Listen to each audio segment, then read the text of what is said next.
Hello, my name is Lexi Davis. I'm a self-discovery coach, a yoga and meditation instructor, a love enthusiast, and a really playful human being. I serve people through my business, Alive to Enjoy, and this is Heart Snuggles, a holistic wellness podcast where I invite guests to drop into their heart space through authentic conversations and compassionate intentions, all in mini cuddly episodes, hoping that you connect to your truth in the most authentic version of yourself.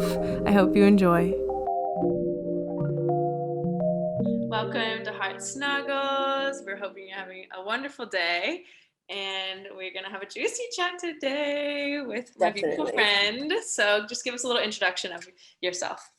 Hi, everyone. I'm Odette. I am a nude model and OnlyFans girl and sex worker in general. I'm so excited to be on the podcast today talking to you guys. And I'm excited to dive into some of these topics. Thank you. So let's start with, I like to start with this question. What was the last random act of kindness someone did for you?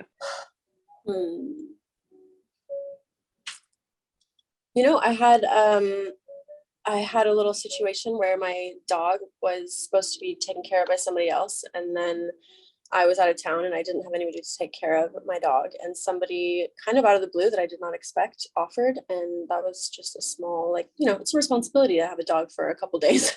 So I really appreciated that. That's so nice. That's a huge come up because that's not easy to find. So yay. No.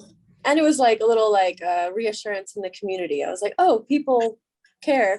That's a great feeling for sure. Yeah. So doing the work you do, how do you navigate sharing what you do with people? And how do you share with others? It's definitely still a work in progress. It took me a long time to share it all and be comfortable, with it, just even in my own brain, I think. And sharing in the beginning was really hard from that perspective. I didn't have experience with how to share and what to share and what not to share. And I don't even know if the experience really helps at this point. I finally got to a place of being able to share, and I had an amazing partner who was really open to, me telling them that information, and we had an amazing relationship for 2 years. And then after that, I had another partner recently who tried to get the information, about my work against me, and that has totally set back my perspective now on who and how to share with new people. What is safe information to offer, and how long is it okay to not share without, that being like an omission lie, or it's just kind of super hard. And I think everybody's different. Some people might think that if, you didn't tell them what you did for work for a week or even 2 weeks, then by the time you did, that's a lie, right? But also, do you just say I'm not ready to tell you? I'm not, that's kind of difficult. Yeah. And I think that stretches past what I do for work. I think it's sexual orientation, sexual interests, family trauma, anything personal that, could be used against you, I guess, which we all have. All of that is, anything could be used against us, anything personal. Yeah. Anytime that it's so important to be vulnerable, but then you can't be vulnerable with everyone because they'll just stab you with it. So it's definitely a fine line of having that trust with someone. I find to be able to share those parts of myself, and we're never gonna, we can't get it perfect. We can think we trust someone and then they fuck us over. So yeah. Totally. Yeah. And what is the process of figuring out if somebody is trustworthy or not? Fill out this quiz, please. Right? Please answer these questions. And then I'll do my best to figure it out from there. There's no wrong answers, though. Yeah, that's tricky to navigate for sure. So what have you found is the usual reaction of when you tell someone what you do? Most people are very interested just in how do you do that and all of that. What do you do on a daily basis is usually around a pretty typical question. Yeah, and the answer would, what are your tasks? And they're sexual. Yeah. And a lot of filming, a lot of production stuff is definitely, that's the answer. A lot of online work. But I think people mostly are interested in understanding, like, what is the structure around the way that you make money doing things like that? You know what I mean? Like, obviously, there's a sexual aspect to it, but it's so much more business than that. It's really just like, that's the product, and then you have to put the business behind it. Mm-hmm. And how is it about telling your family what you do? Or do they know? Yeah, they know most of it. They don't know, like I haven't really gone into detail. It just seems unnecessary. But like, they know that I recently shot for Playboy, and they were all pretty excited about that. It's a big household name, so that's exciting. But they were really supportive. I think the pandemic kind of opened a lot of people's minds to various ways to survive and navigate the world. And that was kind of the perfect opening, I think, for me to like be able to really talk to my parents about this type of stuff, because they saw that I was able to take care of myself, and like I was happier, and just my whole world got a lot bigger when I like finally got over the hurdle of like, this is a bad thing to do, and like really dove into it.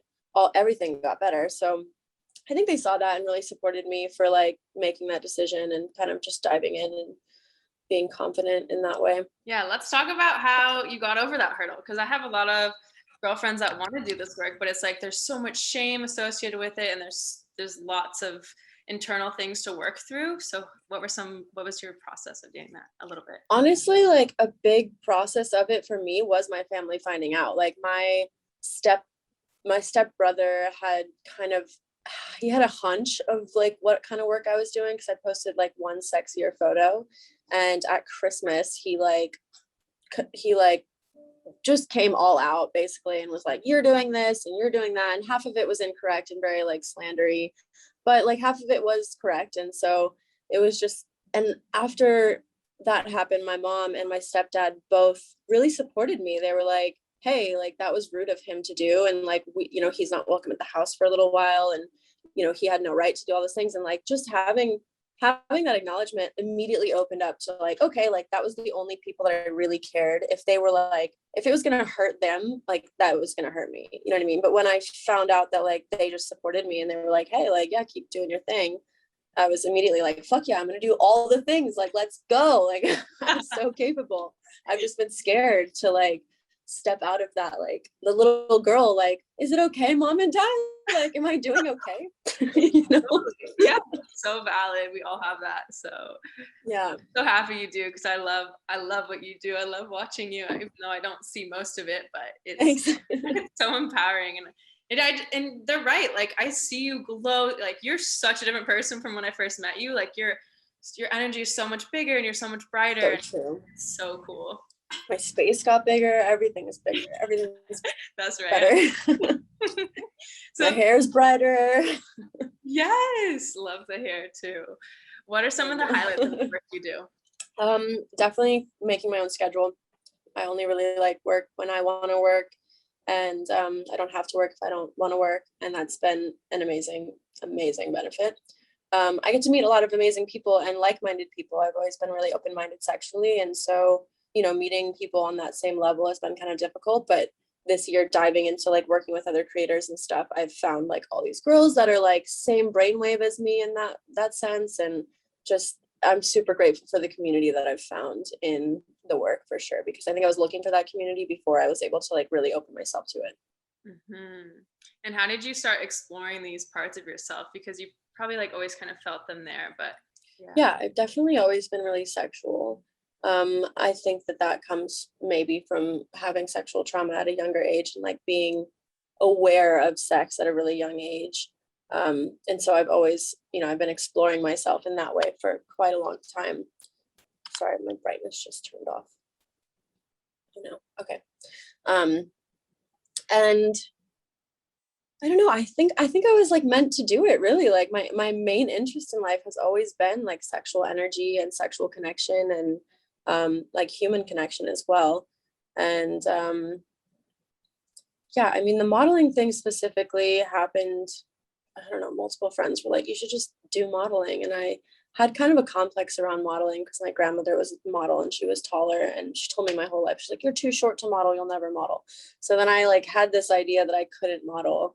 And then when I started modeling and it just like took off, I was like, whoa, like, okay, we're breaking through barriers here. Like everything is on the table. Anything's possible for real. Like you just have to do it and like, you know, step into it with a little bit of confidence. But yeah, I don't really know how I got here. I just kept doing it. I just kept going down the things and doing the things that I wanted to do and like exploring them, even though there is like a level of, you know, risk and safety to be considered in this specific realm. I've just really always been drawn to that. And I think now that I'm wiser and older and have much more experience, there's much less risk involved in my lifestyle for sure. I feel pretty safe like 100% of the time in my work life. Dating is a whole other situation. But I don't think anyone can ever figure that one out. God. Dating apps is like. Agreed. Let's just talk a little bit about like some of the like things that go wrong and that aren't safe in the field that you do and that you've had to learn about. Yeah, I mean, obviously STDs are a thing, and everybody gets tested when you're working together, but Photoshop is a really easy tool to use. So things happen. But you know, that's just something you just have to be on top of. And I test very often, and I highly suggest anybody who isn't basically celibate to test very often as well.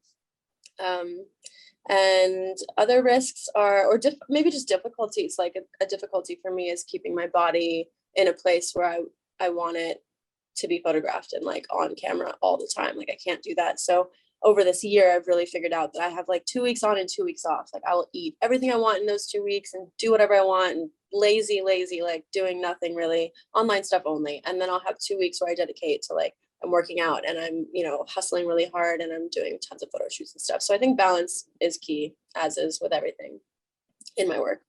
Yeah, I think that's great that you found your flow and your groove, and like it's not healthy or maintainable to constantly be on that like strict lifestyle. No. I'm happy that you like realize that, because I see so many people fail because they're like, they burn themselves out because you can't live like that.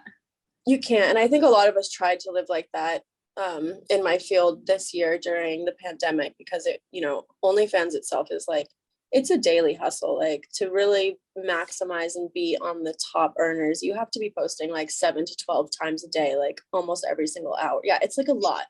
So, and most of it, like I had not started that before the pandemic. So I was just like going like so hard for months. And then finally when things started to open back up again, it's been an adjustment period though, trying to figure out how to go from that level of like commitment and like just a brain commitment to the survival mode, to be like, okay, like we can relax back out into like thrival mode. Like, let's be creative again. You have other hobbies, like doesn't have to all be work, and socializing again. Just, so it's been a process for sure.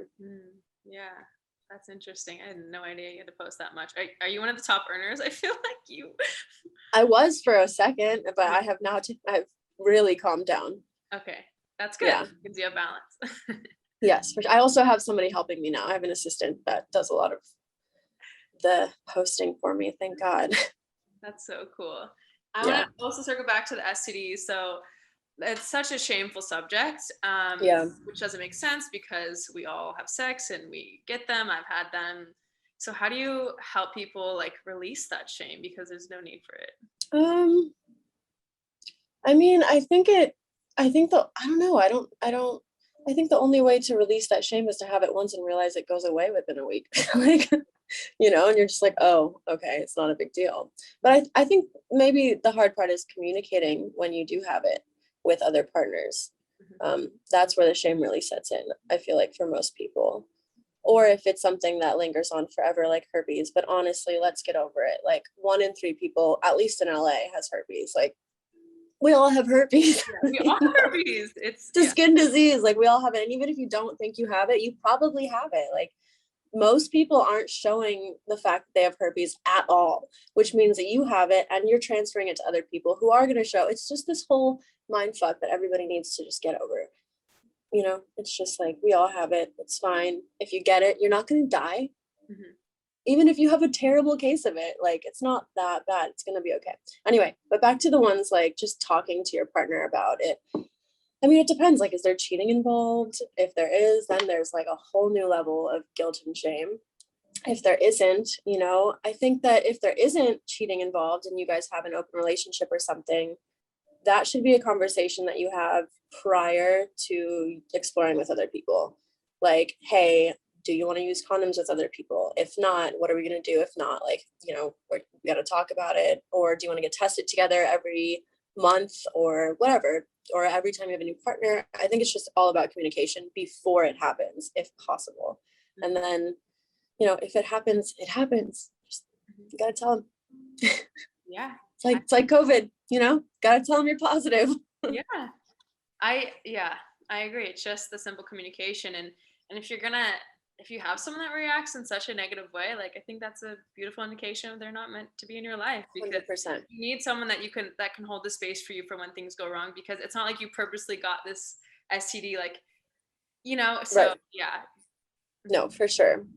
And yeah, I mean, I think that it really just comes to the level of maturity, and men specifically are the ones that need to be spoken to, I think 9 times out of 10 about this, because they love to be in denial about STDs for whatever reason. Even like, I gave one of my partners chlamydia one time, and he tried to convince me he didn't have it. I was like, I literally I'm telling you you have it. Yeah. And he's like, there's no way I have it. I'm like, I just don't understand what's happening right now. It's just like, there's this little thing in some people's brain that are just like, nope, it's not happening to me. And it's like, yeah, no, it is. And it's fine. It's okay. It's okay. Mm-hmm. Yeah. I think that's so silly, but it's spot on. And let's continue this conversation about communicating during sex. So how do you, since you are into so much fun stuff, like, how do you share that with a partner, and when do you share that?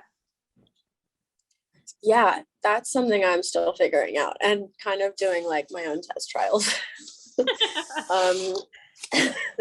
Because like, I'm noticing I don't really like it if a new partner immediately jumps into a sexual conversation and is like, what are you into? But at the same time, like, I don't really want to commit to a date unless I know that we're at least sort of into the same things. Because like, that's time and effort and makeup and like a whole host of things that I'm providing. And you might not be providing anything to me. You know what I mean? Yeah. So yeah, I'm still trying to figure that out. I think it's a little bit easier for guys to bring it up just because of what I do. Like, most of them will see my Instagram before we meet. And so they're, you know, pretty spot on. But like, recently I've been talking to guys that are like not like that. And that's a great thing. Like, I want somebody that's not like super over sexed out and like their whole life is about sex like me, because I need some balance. And I don't know, it's like, I don't feel like shameful talking about it, but I feel I don't want to like make it all about that. You know what I mean? Yeah. So I think it depends on the topic. So like something like polyamory or open relationship forms, I think that's an important thing to talk about in the beginning, because like, if that person's not open to what you're seeking, then why waste your time?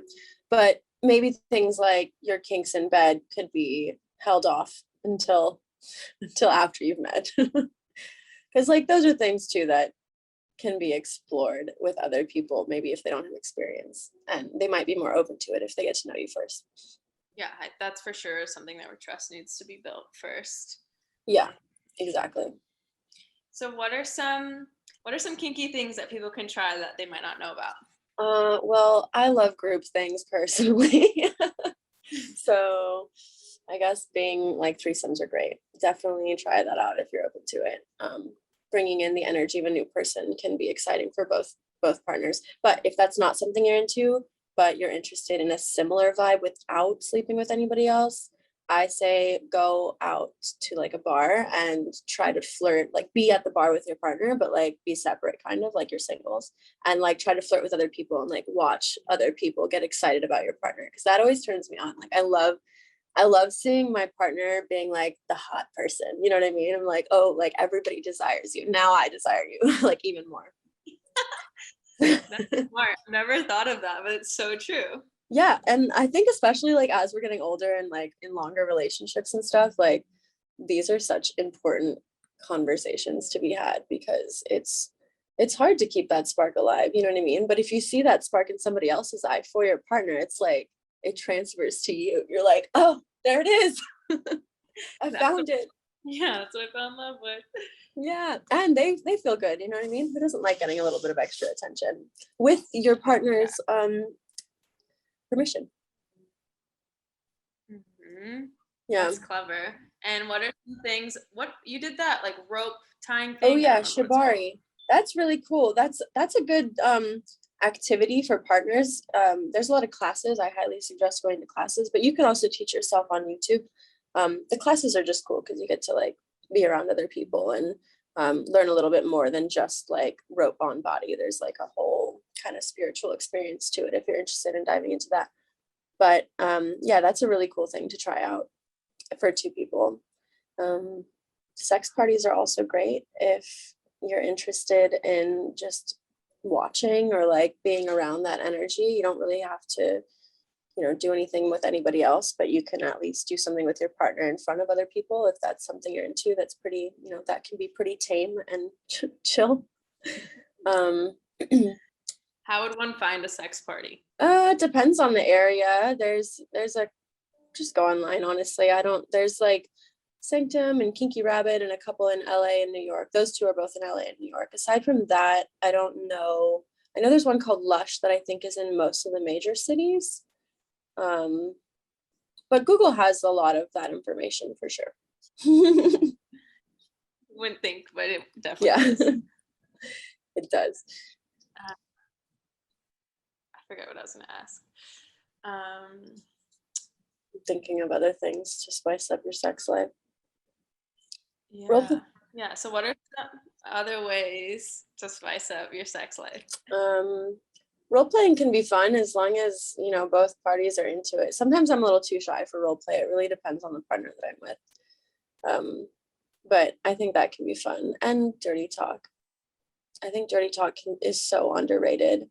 And a lot of girls are really like afraid of dirty talk, but it's so good. Like, I think you should practice alone, which is, I know it's kind of creepy and weird, but it's really helpful just to like find your voice when you're in that like sexual energy. It's kind of hard, I know, for women, especially because we've been, you know, socialized to be a specific way when, you know, we're having sex, but kind of breaking out of that and finding your more dominant goddess on the inside so that you can demand what you want and talk about what you want, like learning how to say it out loud, because dirty talk also is a great way of communicating what you want without being like, hey, I need you to do this, you know what I mean? It's like, hey, like, can you please do this or whatever. You just like say it a little differently, but you're still asking for what you want and therefore receiving what you want. Yes, I think that's huge. And I was on a different podcast, we were talking about how when women do this, okay, it's not just women, but sometimes when a partner asks for what they want, the other partner feels like attacked and shuts down, and no one gets what they want, and then it creates this thing. So how have you navigated that? Dirty talk is definitely my best way of communicating during sex, for sure. But in other ways, I mean, it's definitely still difficult for me, and I try to use more like physical cues instead of like, if there is something that I need to change, like I want to change positions or something, I'll just like actually just start moving my body out of the position instead of like saying something. Because that, I don't know, sometimes those directing words can be abrasive for people to feel in those moments of intimacy. Or just like, I don't know, I mean, it's all about tone too. Like, try not to get upset or irritated or frustrated with your partner, and instead just like redirect and, you know, not cut off the energy, just redirect the energy. And teaching, like maybe talk about it after. If you were unable to speak up about it when it's happening, which I know is, I mean, it's even happened for me, talk about it afterwards so that the next time your partner is at least aware, you know, and then you still feel like you got your words out, even though maybe you couldn't do it during the sex. Agreed. And I love that. Yeah, I do that too. Just like moving my body into the next position is such an easy way, or just like grabbing their hand and like moving and to like where you want. Yeah, exactly. Our bodies just grab and push, you know. Yeah, move it around. There's another great app too that I just thought of, Kama. Have you heard of it?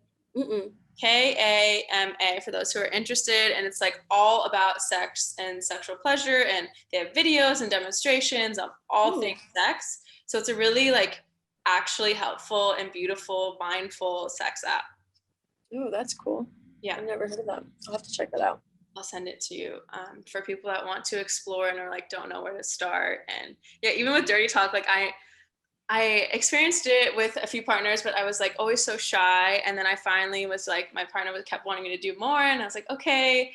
And then I literally Googled, and there's so many beautiful examples of like things to say and like to get your wheels turning. And you're right, like literally just start practicing saying it. And it like totally intensifies the bedroom experience. It does. It's like, I don't know, we all connect via different senses, and like words for me specifically are just like, oh, I'm so psychological. I need the words. If the words aren't there, I'm like, I could space out a little. Yeah. But it's hard though. I think I've had a hard time doing dirty talk if a partner's told me that they wanted it.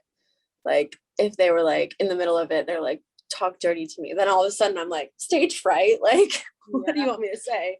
But I think, if you can just find your voice at some point alone, it's the easiest, so that you feel confident in at least a couple of things that might come out your mouth eventually. Yeah, and just with practice, just with anything, practice, Yeah. You gotta start somewhere. And if you're brand new, like just, practice alone. That's so great. And so how about if you're more sexually advanced? Like, obviously there's not a way to determine that than your partner, but like, how do you navigate that, especially you being in the sex working field, like, a lot. Yeah, I mean, it is kind of a hard thing to navigate and not be like coming from a teacher perspective. I'm definitely still figuring that out. I've noticed my last couple of partners, it was like, I felt like I had to be their teacher, which like, I don't know, that doesn't really feel right. So now it's more of like, how do I show or tell them that I'm interested in these things without the expectation that they have to provide it? Like, I think that's an important delineation, because once any of my partners find out like the things that I'm interested in, they immediately feel this pressure, like, okay, well now I have to do all those things. And it's like, no, not at all. Not at all. Like, I'm just telling you, these are the things that I like to do and I'm, interested in doing. And if there's certain things you don't want to do, then we can talk about them. And like, maybe I just don't need to do them at all. Or maybe we can find other ways to facilitate those things. You know what I mean? So I think for me, it's like learning how to take the pressure out of like the way in which I deliver these things. Delivery is everything. I love that too, like without the expectation for them, because well, especially if you're somebody who's like exploring polyamory or any kind of like group setting stuff, it's like, okay, well maybe I want to be more dominant every once in a while, but like you want to be dominant, and that's okay too.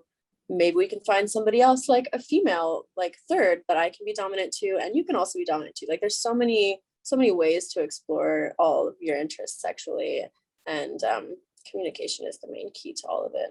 And finding somebody who is, interested in at least letting you explore and like facilitating that for you. Yeah. If that's what you want.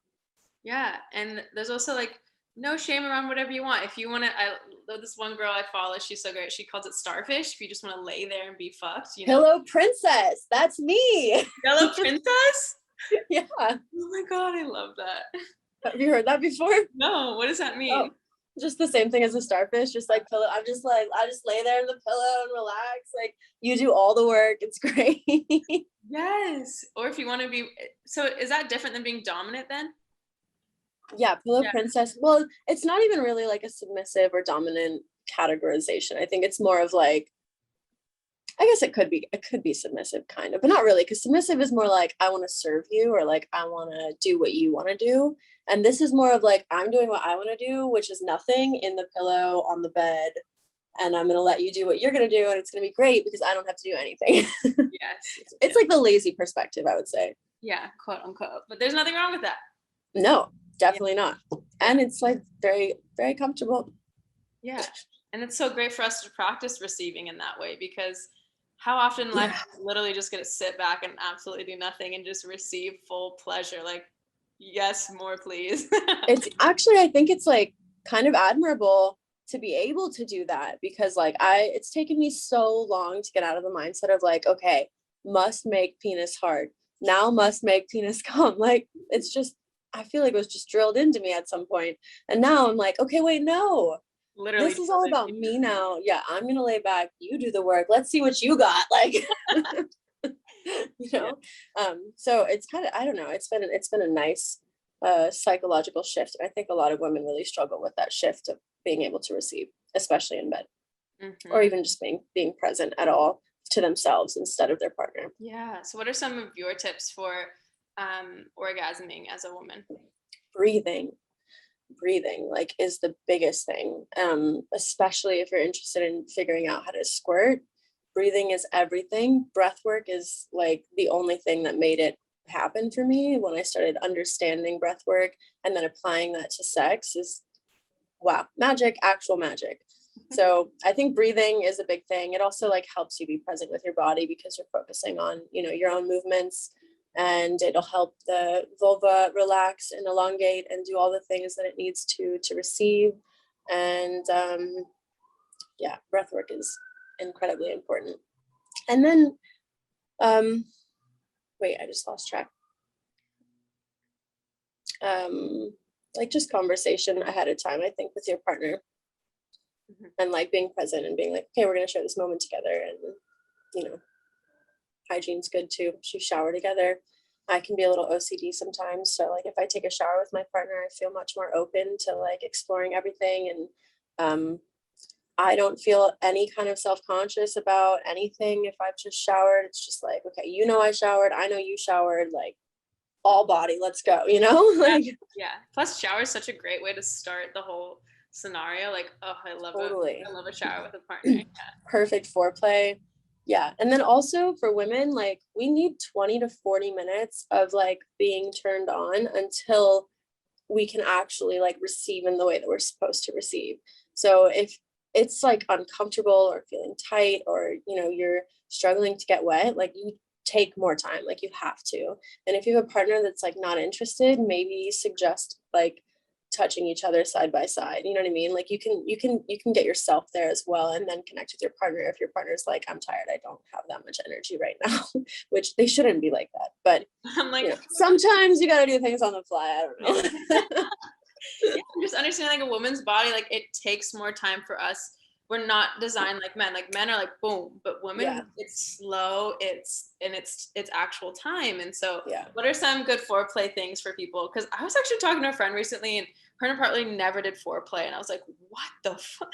Like that's insane. So there's some foreplay that you love. I mean, I think the classic ones are, you know, cunnilingus, eating out, and 69, all that stuff. But I'm so psychological. Like foreplay for me can honestly be even just like going to dinner and like having drinks together and sharing like good conversations and deep conversations.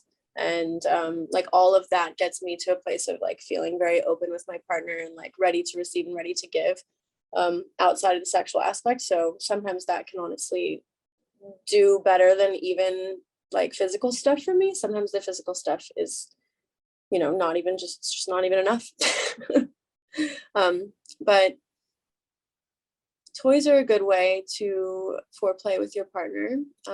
There's so many different toys, obviously, like vibrating dildos and the rabbit, and I forget what it's called, the little one that like suctions. Oh yeah, I've heard of that. Have you used that? It's pretty good. I've heard only amazing things about it though, because it like brings the blood to the area. Yeah, it's really nice. Like I'm pretty specific about my vibrators, and I recently tried that and I was like, I could do this. Like this is pretty good. Yeah. What are your favorite vibrators? I love a Hitachi. There's just second to none. Like it's so good. It's the big wand. It's like the highest voltage vibrator. It's used for forced orgasms in BDSM. Yeah, it's a good one. It's only for clitoral stimulation though. Yeah. And then I like the suction cup dildos, obviously for filming, but also for vacation.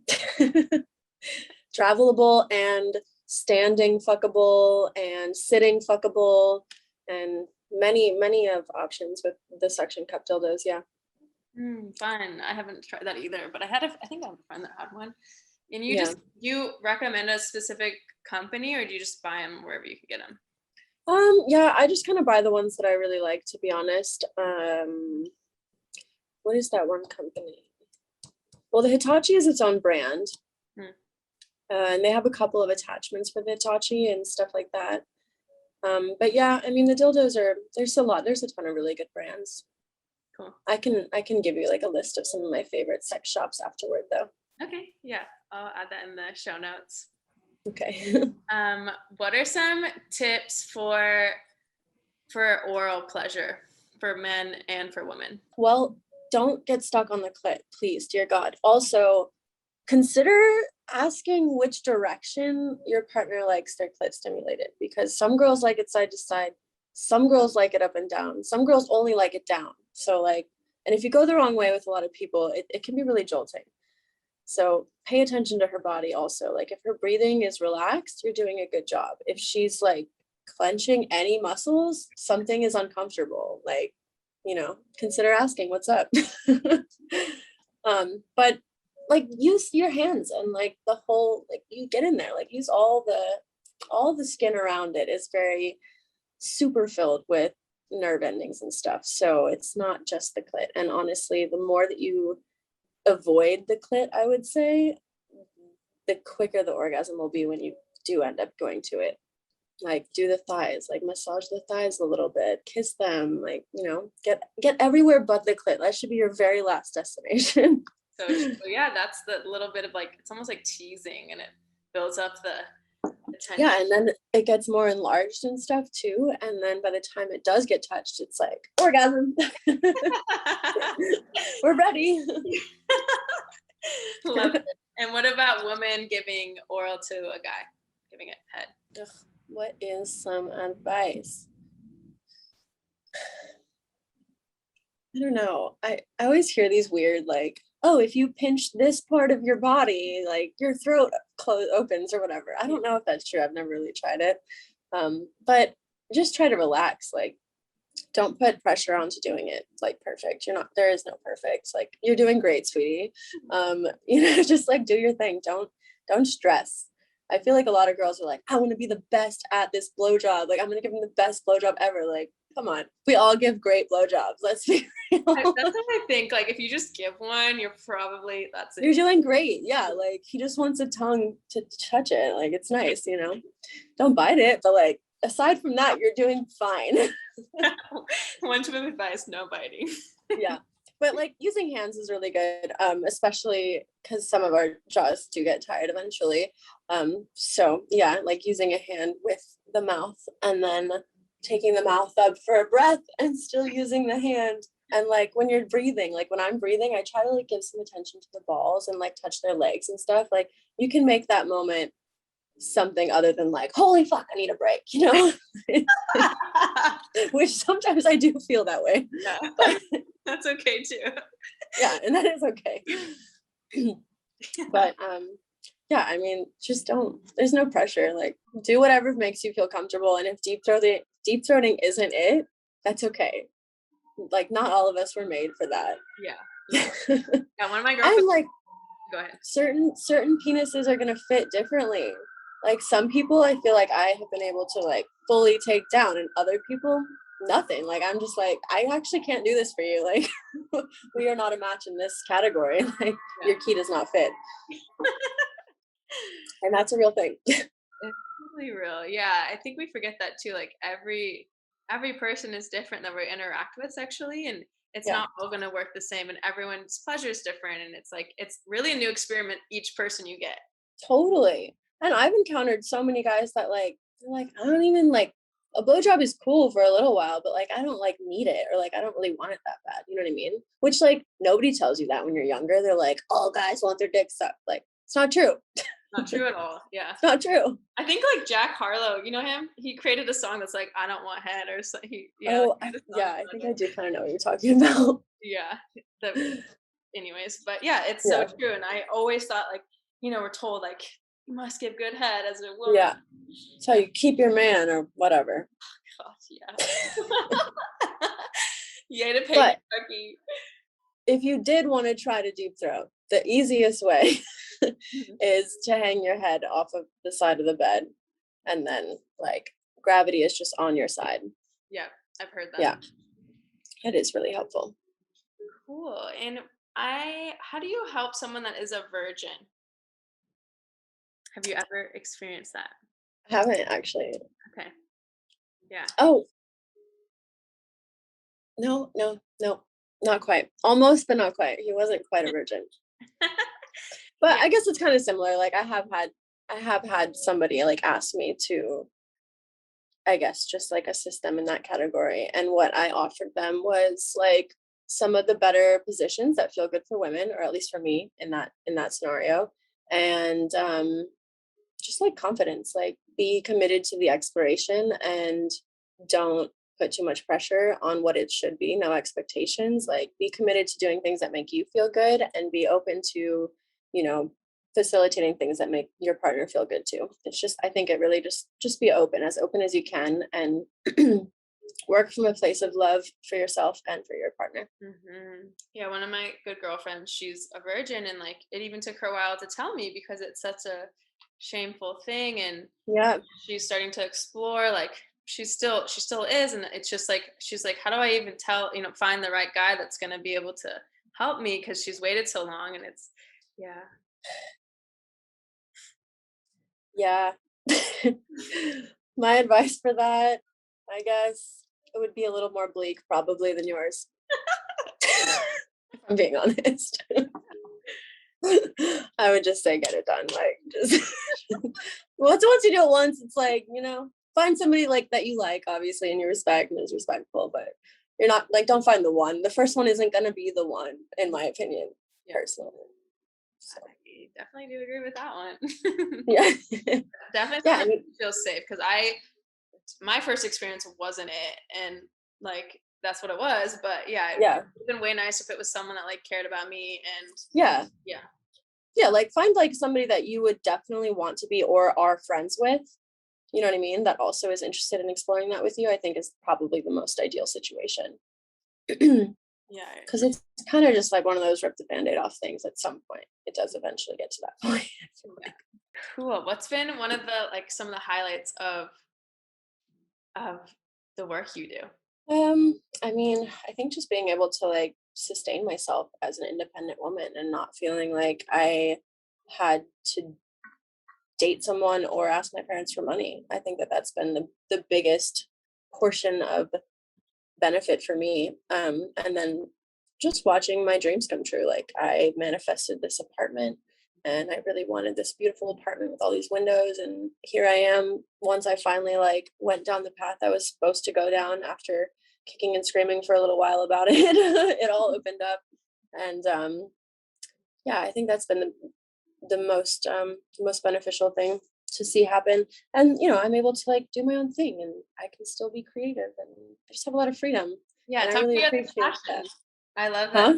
I said talk about your other passions, because I know you. Oh yeah.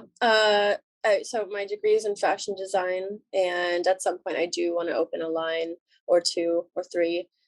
I have a lot of ideas. I want to definitely do like a lingerie line, and then just like silk suits, like not like kind of pajama-y, but not pajama-y. You know what I mean? Like things that you can really wear around the house, and then if your girlfriend's like, "Yo, you gotta come out," you could just throw a pair of heels on and go out, but like still be comfortable. That's my vibe. That's what I'm trying to get at all the time. You're gonna blow up. That's like that's it.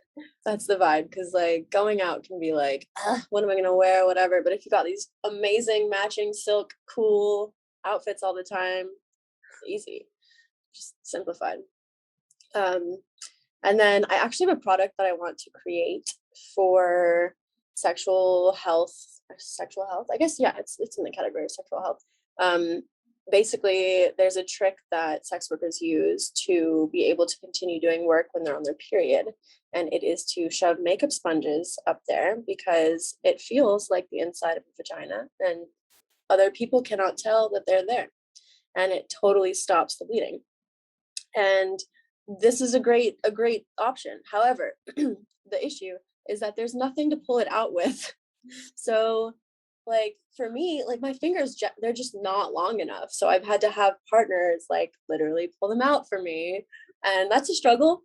So I want to create kind of like just the same thing, like made out of a sponge though, that is made to go inside the body. First of all, that's not like, you know, I don't even know if these are sanitary to go inside.